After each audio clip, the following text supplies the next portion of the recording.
আজকে বাংলাদেশে আমরা ছাত্রদেরকে আমরা আহ্বান করছি, আমাদের জুলাইয়ের সহযোগিতা আধিপত্যবাদের বিরুদ্ধে আগ্রাসনের বিরুদ্ধে তিনি সবসময় প্রতিবাদ চালিয়ে গেছেন।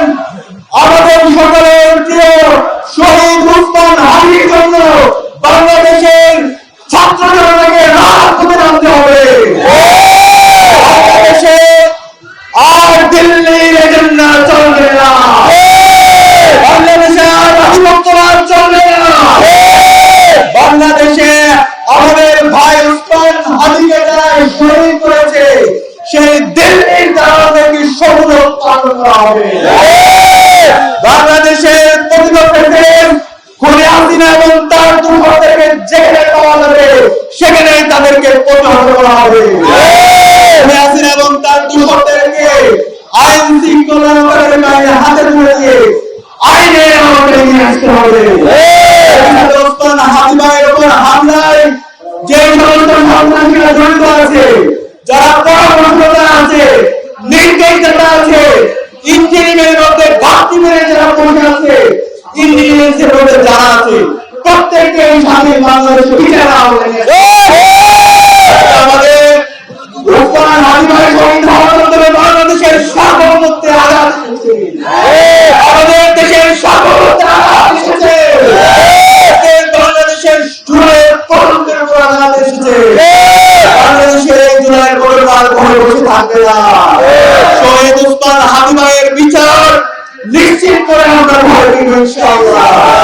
ইঞ্জিনিয়ারকে বলতে চাই, স্বরাষ্ট্র মন্ত্রীকে বলতে চাই, আইন উপদেষ্টাকে বলতে চাই, পররাষ্ট্র বলতে চাই, এই খুনি হাসিনা এবং তার দুর্বলদেরকে এবং আমাদের ভাই উসমান হাদিকে যেই সন্ত্রাসীরা হামলা করেছে তাদেরকে দ্রুত সময়ের মধ্যে অ্যারেস্ট করতে হবে।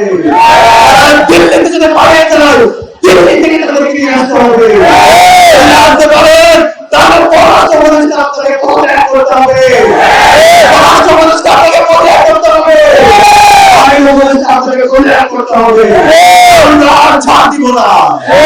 হাসিনা এবং তার দুর্বলরা আওয়ামী লীগ কোন রাজনৈতিক দল না, আওয়ামী লীগ সন্ত্রাসী গোষ্ঠী। আওয়ামী লীগ বাংলাদেশের স্বাধীনতার সার্বভৌমত্বের জন্য হুমকি।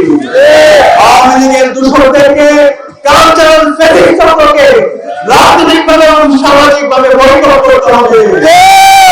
শহীদ হাদি সত্তর থেকে আমরা সবাই শপথ করতে পারছি, শহীদ হাদির রক্তের মতো শহীদ হাদিকে যারা অত্যাচার করেছে বাংলাদেশে আমরা তাদের রাজনীতি করতে দেব না। যারা নির্দেশ দিয়েছে তাদের বিচারে স্বাধীন বাংলাদেশ নিশ্চিত করবো ইনশাআল্লাহ। আজকে আমাদেরকে রাজপথ অবস্থান করতে হবে। আর জুলাই নামের পরে আমাদের ঢাকা বিশ্ববিদ্যালয়ের কেন্দ্রীয় শহীদ উসমান হাদির জন্য দোয়া মোনাজাত অনুষ্ঠিত হবে। দোয়া মোনাজাত পরবর্তী আমাদের শহীদ হাদি চত্বর, এই হাদি চত্বরে আগামীকাল আগ্রাসন বিরোধী সমাবেশ হবে। এই আগ্রাসন বিরোধী সমাবেশে বাংলাদেশের সকল রাজনৈতিক দল, ছাত্র সংগঠন, ফেসিবাদ বিরোধী দীর্ঘদিনের লড়াই করেছি সবাইকে ঢাকা বিশ্ববিদ্যালয় কেন্দ্রীয় ছাত্র সংসদের পক্ষ থেকে আমরা আহ্বান করেছি। আমরা সবাই আমাদের শহীদ উসমান হাদির যে সমস্ত সন্ত্রাসীরা হামলা করেছে, নির্দেশ দিয়েছে এবং সন্ত্রাসীদের বিচারের দাবিতে এবং এই দিল্লির আগ্রাসনের বিরুদ্ধে আগামীকাল আগ্রাসন বিরোধী সমাবেশ হবে ইনশাআল্লাহ। এই সমাবেশে বাংলাদেশের ভর্তিকামী ছাত্র জনতাকে উপস্থিত হওয়ার জন্য আহ্বান করছি। এই সাথে বাংলাদেশের টেকনাফ থেকে তেতুলিয়া, রংশাহী থেকে পাতুরিয়া, প্রতিটি ওয়ার্ডে ওয়ার্ডে, প্রতিটি পাড়ায় পাড়ায় আগামীকাল জুমার নামাজের পরে শহীদ উসমান হাদির জন্য প্রতিটি মসজিদে দোয়া করার জন্য আহ্বান করছি।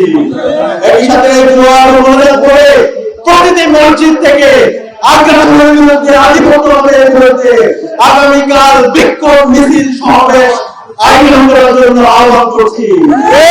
আজকে আমাদের এই সমাবেশ, আমাদের প্রতিরোধ, আমাদের এই পরিবার জারি থাকবে ইনশাআল্লাহ। এই মহড়া আন্দোলনের সামনে কথা নিয়ে এসে করেছি বাংলাদেশ ইসলামী ছাত্র শিবিরের কেন্দ্রীয় সেক্রেটারি জেনারেল ছাত্রনেতা নৌরিতা সরদারকে।